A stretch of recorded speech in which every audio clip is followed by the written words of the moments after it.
It's the cold, pale morning of February 28, 1994.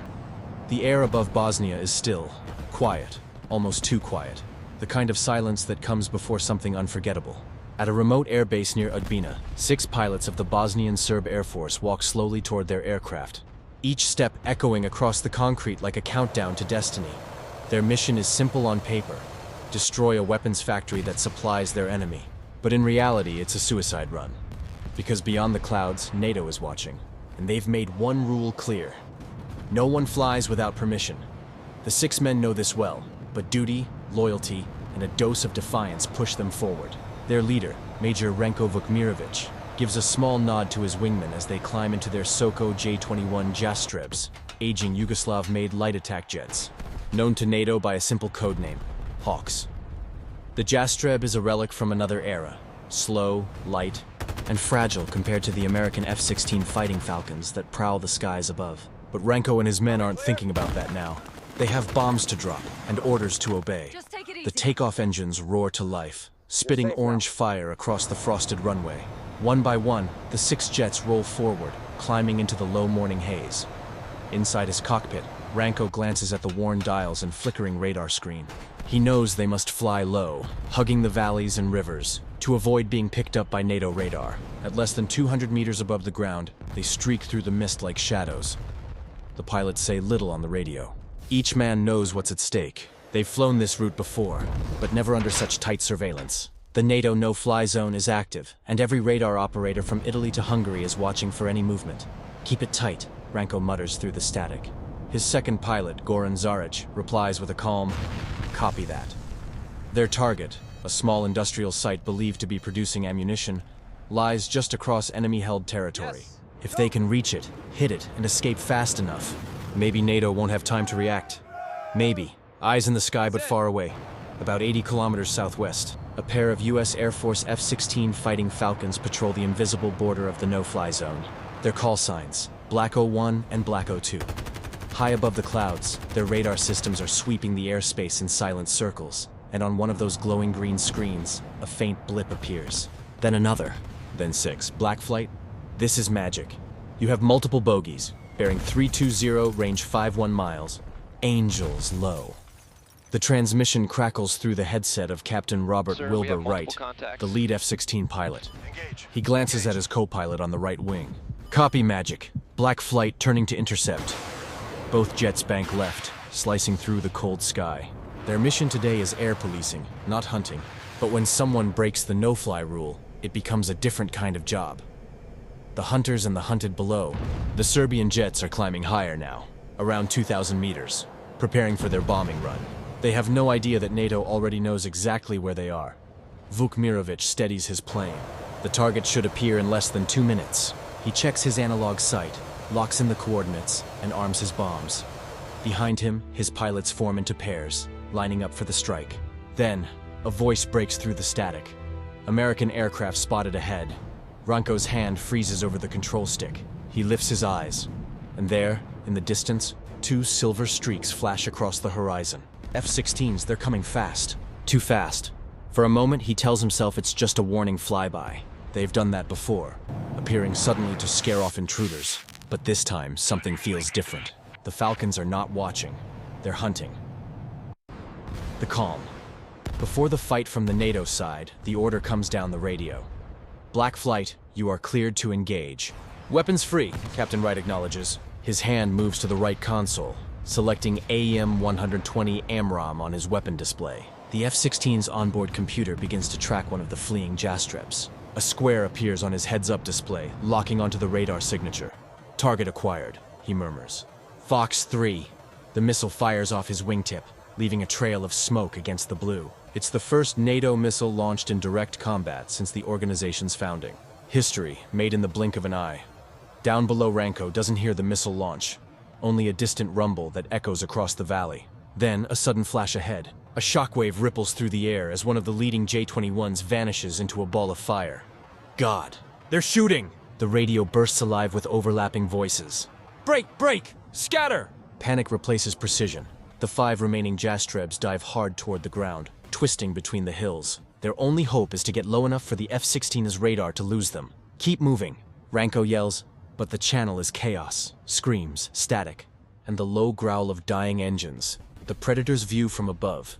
The F-16 pilots watch the scene unfold through targeting pods and radar blips. To them, it's a deadly dance. Small dots moving fast, splitting apart in desperate directions. Magic, one splash confirmed. Wright reports calmly. Copy Black Flight. You are still cleared hot. He banks again, his Falcon rolling over the hills like a hawk circling prey. Another missile leaves his wing. Fox 3. Seconds later, another explosion lights up the Bosnian landscape. Below, the Serbian pilots are flying blind. No electronic countermeasures, no radar warning systems, just human instinct. Their planes are outmatched in every possible way. Inside the cockpit, Lieutenant Zlatan Krnalic, flying near the rear of the formation, sees one of his comrades erupt in flame ahead. For a moment, the sky looks like it's falling apart. Smoke trails twisting against the sunrise. He grips the throttle and dives toward the valley, narrowly missing the treetops. His voice trembles as he shouts into the mic. They're behind us. Americans behind us. But his radio cuts out. Static fills his ears. He's alone now.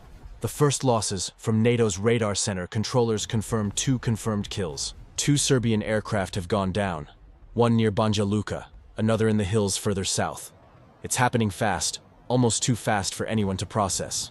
The operation that was meant to send a message, do not cross the line, is turning into a historic air battle. For the first time in its existence, NATO is fighting a real war. Back at base, meanwhile, far from the battlefield, a radio operator at the Udbina airfield tries to reach the returning jets. Vukmirovic reports status. Do you copy? Nothing but silence. One of the ground crew members removes his headset and stares toward the horizon. A single trail of smoke stretches across the sky, fading slowly with the wind. God help them, someone whispers. The tension inside the NATO command center was thick enough to cut through. Operators leaned closer to their radar screens as the green blips moved further south. They're heading straight into the no-fly zone, one officer muttered. The call went through the communication lines instantly. The order was given. 2 American F-16 fighting Falcons were scrambled from Aviano Air Base in Italy. Within minutes, their afterburners lit the morning sky, roaring into the cold Bosnian air. The pilots, Captain Robert Wright and Captain Scott O'Grady, knew this wasn't a training run. They were about to make history, whether they wanted to or not. The F-16s sliced through the thin clouds, their sensors scanning the region below. Each beep on the radar carried meaning. Each second could decide between life and death. The Bosnian Serb J-21 Jastreb jets, meanwhile, continued their low-altitude flight path, unaware that 2 of the most advanced fighters on Earth were closing in. They had entered the restricted zone, a line invisible to the eye, but guarded fiercely by NATO's might. The American pilots didn't yet have visual contact, but their targeting systems began to paint the sky with precision. Back on the ground, a young Serb pilot named Vuk Petrovic checked his gauges nervously. The radio static filled his ears. Their mission was simple, to strike targets near Bihać. But the silence of the air was unnatural. He looked up, squinting at the pale horizon, unaware that somewhere high above, a digital lock had already found his aircraft. At 25,000 feet, Captain Wright's calm voice came over the radio. Tally, 2 contacts, 11 o'clock. Low altitude. The chase had begun. The first missile lock screamed in the cockpit. The order was clear. Engage. A small click, a hiss, and the first AIM-9 Sidewinder missile left its wing with a flash. It streaked downward like a silver streak of vengeance, hunting for its mark. Below, the Serb formation broke. Panic replaced confidence. Petrovic's co-pilot shouted something in Serbian, but it was too late. The missile found its target, erupting into a ball of fire that tore through the morning calm. One jet disintegrated mid-air, its fragments raining over the valley. NATO's first combat kill of the Bosnian War had just been recorded. But the skies were far from calm. As the Americans banked left, the radar warned of new returns. More Jastrebs were entering the zone, perhaps unaware of what had just happened to their comrades. The pilots had seconds to decide. Wright steadied his breathing, switched to his second missile, and fired again. Another Sidewinder screamed across the clouds, locking on perfectly. The explosion was even more violent this time, painting the sky with smoke and debris. The Bosnian ground controllers listened helplessly to the fading radio calls. Their aircraft were being picked off one by one. Scott O'Grady, flying as wingman, tightened his grip on the controls. His radar lit up. A third jet. Without hesitation, he dove through a patch of clouds, gained visual confirmation, and squeezed the trigger. The missile tracked perfectly, and within seconds, another enemy aircraft went down in flames. The radio crackled with confirmation. Splash 3. In less than 5 minutes, 3 enemy jets had been shot down, marking one of the most decisive air engagements in modern history. For a moment, there was silence again. The F-16 circled, scanning for survivors, but the skies were empty. Wright radioed back to command, his tone steady but heavy. Engagement complete. Targets neutralized. The NATO command room erupted in mixed emotions. Relief, awe, and disbelief. They had just witnessed the first air-to-air kill in NATO's history, executed with precision and control. The Americans turned their jets homeward, cutting through the cold air as the smoke from the battlefield rose far below. But down on the ground, in the scattered hills of western Bosnia, the story wasn't over. The wreckage of the Jastrebs burned quietly, their twisted metal glowing like ghosts in the dawn light. Local villagers, confused and frightened, watched from afar. None of them understood the full scale of what had just unfolded above their heads. A single event that would echo through military history. For the pilots who survived, the humiliation was unbearable. They had entered the no-fly zone against orders, and now their entire squadron had paid the price. And for NATO, this was only the beginning. The message was clear. The skies over Bosnia now belonged to them. The world woke up to breaking news that morning. NATO jets shoot down Serbian aircraft over Bosnia. The headlines spread like wildfire across every network, from CNN to BBC. For the first time in history, NATO had engaged and destroyed enemy aircraft in a real combat mission. In Washington, officials called it a necessary defensive act. In Belgrade, it was called an unprovoked attack. But for the men inside those cockpits, both living and lost, it was something else entirely. A moment frozen in time, where the boundaries of politics and survival blurred into smoke. Captain Robert Wright and Captain Scott O'Grady were hailed as heroes the moment they landed back at Aviano Air Base. Ground crews surrounded their jets. Cameras flashed, and yet both men wore the same blank, distant expression. The adrenaline had drained away, leaving behind the silence only soldiers understand. In the debriefing room, every second of the engagement was reviewed. Radio logs, radar data, and missile footage. The officers listened, nodding. There were no mistakes, no hesitation, just precision. The mission had gone exactly as planned. And yet, deep inside, Wright felt a heaviness he couldn't shake off. 3 aircraft destroyed meant lives lost, and even in a just cause, that reality never felt easy. Across the Adriatic, in a dimly lit command center of the Bosnian Serb Air Force, tension filled the air. Colonel Dragan Milosevic slammed his fist on the table. The faces of his pilots stared back at him from the mission list. 3 dead, 2 missing. They crossed the line, he shouted. They should never have entered the zone. His officers stood silent. The operation had been planned without full approval, and now NATO had responded with overwhelming force. The wreckage scattered near Bihać was a symbol of defiance crushed by superior technology. But for Milosevic, it wasn't just about machines. It was about pride, about sovereignty. They think they can own our skies, he muttered coldly. We'll show them this isn't over. The investigation began almost immediately. United Nations officials arrived at the crash sites, escorted by peacekeepers. Blackened metal, fragments of wings, and the faint smell of burnt fuel told the story better than any report could. The Bosnian villagers watched quietly as investigators picked through the wrecks. Some whispered prayers for the dead pilots. Others just wanted the war to end. A young boy picked up a piece of twisted aluminum and asked his father, "Who were they?" The man sighed. People who thought they were right. That was the tragedy of this war. Everyone believed they were right.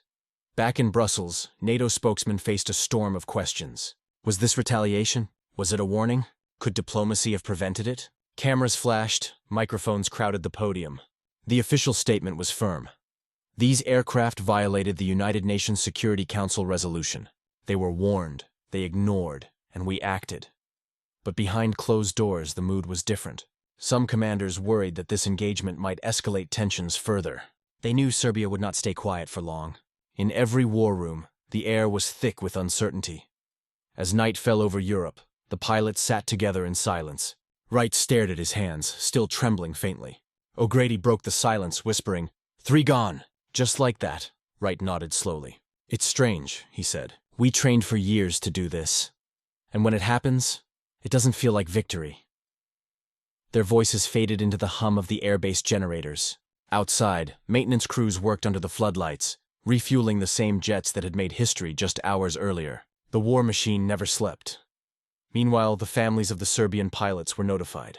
Mothers, wives, and children received the calls they had feared for months. Your son, your husband, did not return. There were no details, no explanations, just silence on the other end. In small villages across Bosnia, funeral bells echoed through the cold air. Each sound was a reminder that the battle fought in the sky had left deep scars on the ground. And yet, amid the grief and confusion, the political machinery continued. NATO announced increased patrols over the no-fly zone. Fighter jets would now operate with full engagement authority.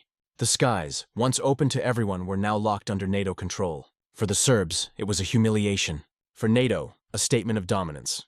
And for the rest of the world, it was a chilling reminder. The conflict in Bosnia was far from over.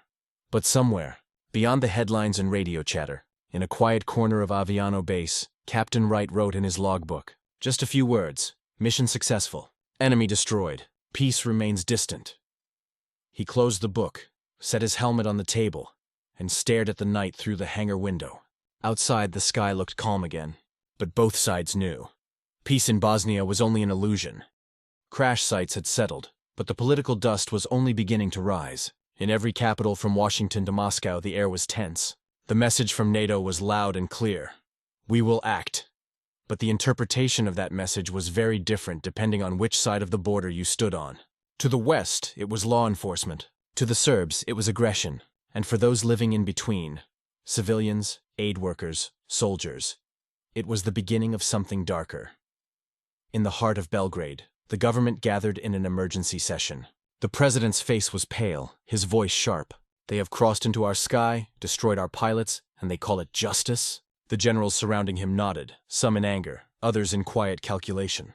The decision was made to increase ground-based air defenses across Bosnia. Mobile SAM systems were deployed near key cities. Radar coverage expanded, and every pilot briefed that NATO aircraft were now considered active threats. The Bosnian Serb Air Force was broken, but the desire for revenge was alive. They think they control the air, one officer muttered. Let's make them fear the ground.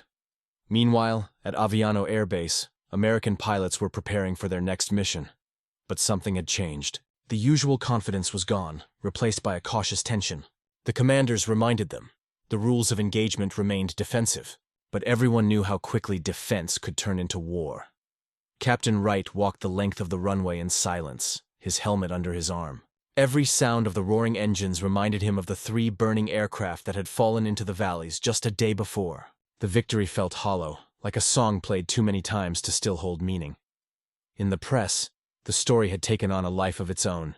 The world was fascinated and divided. Newspapers called it the Sky War, NATO's first blood, the birth of a new power. Analysts debated whether it marked the beginning of a stronger Europe or the return of Cold War fears. But away from the headlines, the men who fought it tried to sleep through the echoes of radar warnings and missile locks. Even in rest, the beeping of the cockpit haunted them. In Sarajevo, the United Nations command was overwhelmed. Reports poured in of Serbian radar tracking NATO planes, near-miss incidents, and shadow movements along the border.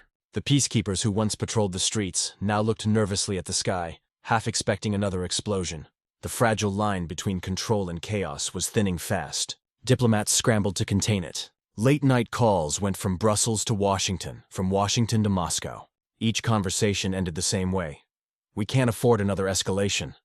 But not everyone wanted peace. Deep in a Serbian bunker near Banja Luka, a small group of officers studied radar screens and maps. Their leader, Colonel Milosevic, hadn't slept in 2 days. His eyes burned from exhaustion and rage. They humiliated us, he said coldly. We'll give them a reason to remember our name. The men around him listened as he outlined a plan. Not a direct attack, but something symbolic. They would make NATO's dominance look fragile. He ordered radar operators to track every patrol, to shadow them from a distance, to make them nervous. Fear is a weapon, he said, and tonight, it's ours.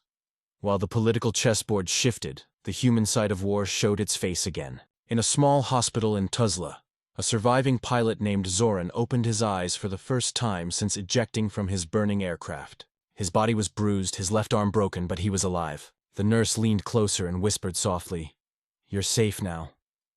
But Zoran didn't feel safe. He stared out of the window, remembering the sound of the missile, the flash, the fall. His survival felt like punishment. He kept asking the same question. Why were we there? No one could give him an answer. As the days passed, NATO increased its flights. Every takeoff was a statement of power. Every radar lock was a warning. But beneath that mechanical rhythm of warplanes and strategy, something more human began to grow. Doubt. Some pilots questioned the mission. Some officers wondered if enforcing peace by firepower was peace at all. And yet, the machine rolled on. Orders were followed, operations continued, and the sky over Bosnia remained filled with sound. The steady hum of engines that never truly rested. In one late-night debriefing, a NATO analyst played back the recordings from February 28th. Beeps, voices, then silence. He paused the tape and whispered, "History changes quietly." None of them realized how prophetic those words would become, because this wasn't just about a dogfight. It was about power, pride, and the fragile illusion of control. In wars like these, victories are written in reports, but the losses echo in the souls of those who survive them. Far away from the command centers, an old man in a Bosnian village looked up at the night sky. The stars were faint, but he could still see the thin trails left by jets hours ago. He shook his head and said to his grandson, "The sky used to belong to God. Now it belongs to men who play at being gods." His voice faded into the wind, carrying with it the truth that everyone else seemed to forget. Every battle fought above eventually burns below.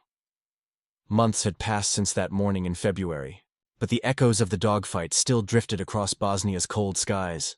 The wreckage of the downed jets had long been collected, the flames extinguished, but the story refused to die. It lived in the quiet conversations of pilots, in NATO briefings, and in the sleepless nights of those who survived.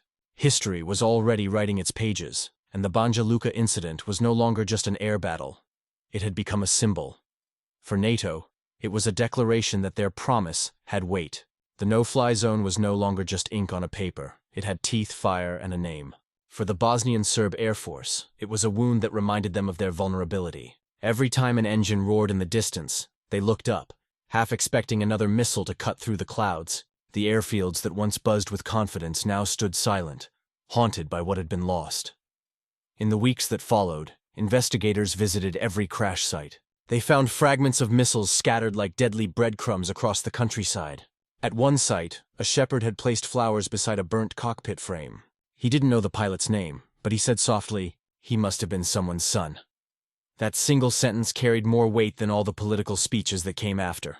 Robert Wilbur Wright, the F-16 pilot credited with 3 kills, returned to the United States a quiet hero. Cameras flashed, reporters shouted questions, but he barely spoke. When asked how it felt to be part of NATO's first combat success, he simply said, "War isn't success, it's survival." His wingman, Stephen Yogi Allen, shared the same sentiment. In private, he confessed to a friend, "You don't forget their faces. You just learn to live with the silence after the noise." Back in Bosnia, the families of the fallen Jastreb pilots gathered for a memorial near Banja Luka. 6 names were carved into a simple granite stone. 3 would never return. The survivors stood among the crowd, heads bowed, eyes fixed on the horizon, the same sky they once ruled. Zlatan Krnalic, who had survived the chase and witnessed his comrades fall, stood at the edge of the memorial. He wore his old flight jacket, its patches faded and torn. When reporters asked if he hated the American pilots, he shook his head slowly. "No," he said. "They were soldiers, like us. The sky doesn't care who wins, it just takes." Over time, the Banja Luka incident became a lesson taught in military academies and documentaries. Strategists analyzed every radar lock, every radio transmission, every missile fired, but what they couldn't analyze was the silence that followed, the human part, the fear, the respect, the realization that no technology could erase mortality. Pilots on both sides learned something that day. In war, even victory feels heavy. Years later, in an interview, an aging Krnalic spoke again about that morning. His voice trembled as he remembered the moment the American F-16 pulled up beside him instead of finishing the kill. "He could have ended it right there," Krnalic said softly. "But he didn't. He just saluted." Maybe that was his way of saying, "We both did what we had to do." He smiled faintly, then looked down. Maybe that's what respect looks like in the sky. The journalist sitting across from him asked, "Do you think it changed anything?" Krnalic paused for a long moment. "It changed everything," he said. "It showed the world that even in war there can be discipline, there can be restraint, and that's something our leaders never understood." In the background, a recording from that fateful day played. The sharp beep of radar warnings, the calm voice of a pilot saying Fox 2, and then static. Krnalic closed his eyes. "That sound never leaves you," he whispered. It's not the explosion you remember. It's the silence right before it. Far away, in a museum in Brussels, the flight suits of Wright and Allen now hang side by side. A small plaque beneath them reads, Operation Deny Flight, NATO's first engagement, February 28, 1994. Visitors pass by, barely noticing the names. But for those who know, it's more than history. It's a reminder of how fragile the line between peace and war really is. At the same time, deep in the countryside of Bosnia, the old radar towers still stand. Rusted, silent, forgotten. Birds now perch where operators once watched the skies. The forests have grown around the ruins of airfields, reclaiming what men once fought over. Time, as always, has moved on, but the ghosts of that day remain. That's it. In the wind, in the stories, and in the memory of the men who flew. As the sun sets over the Balkan mountains, the sky turns golden, peaceful, endless, and indifferent. The same sky that witnessed missiles, flames, and courage now watches quietly, as if keeping its own secrets. And somewhere, in that eternal silence above the clouds, the echo of that salute still lingers. A fleeting moment of respect between enemies who both understood that war has no victors, only survivors.